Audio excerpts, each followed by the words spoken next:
Célébrons 40 ans de Dandé-Légnol avec Baba Maal. Sous le patronage de son Excellence, Monsieur Bassirou Diomaye Diakhar Faye, président de la République du Sénégal, Monsieur Ousmane Sonko, Premier ministre, Monsieur Amadou Ba, ministre de la Culture et du Tourisme, Madame Khady Diène Gaye, ministre de la Jeunesse et des Sports, Monsieur Bakary Sarr, secrétaire d'État à la Culture, aux industries créatives et au patrimoine historique, l'orchestre Dandé-Légnol, porté par la voix universelle de El Hadji Baba Maal, fête son 40e anniversaire, 4 décennies d'un parcours riche et exemplaire, une œuvre dédiée à l'unité, la concorde et la solidarité, un soutien constant aux initiatives culturelles et à l'émergence de nombreux jeunes talents, un compagnonnage fécond avec les institutions et les associations de développement dans l'éducation, la santé, l'agriculture, la pêche et l'environnement, un engagement fort aux côtés des mouvements de jeunes et des femmes, une contribution au rayonnement de la diplomatie culturelle dans la sous-région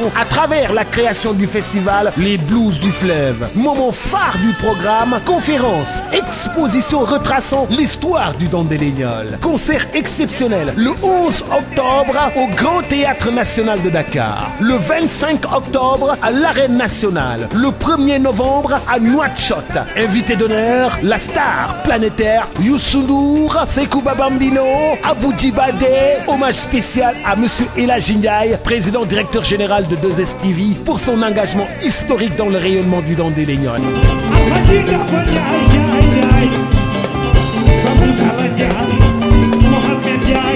Marraine d'honneur, Madame Fatimata Batoulignane, opératrice économique au Mali. Et là, ce n'est que le début. L'anniversaire se poursuivra tout au long de l'année 2026 avec d'autres dates, d'autres scènes et un programme à la hauteur de l'œuvre visionnaire et universelle de Baba Maal. 40 ans d'histoire, de musique et d'engagement citoyen. 40 ans d'un héritage vivant qui continue d'inspirer le Sénégal, l'Afrique et le monde entier. Information au 77 496 75 31 ou le 77 048 13 93. El Hadji Baba Maal, l'homme de la rive droite et la rive gauche du fleuve Sénégal, l'homme du Dandé-Légnol, la fierté de l'Afrique, du Sénégal, du Fouta et du monde entier.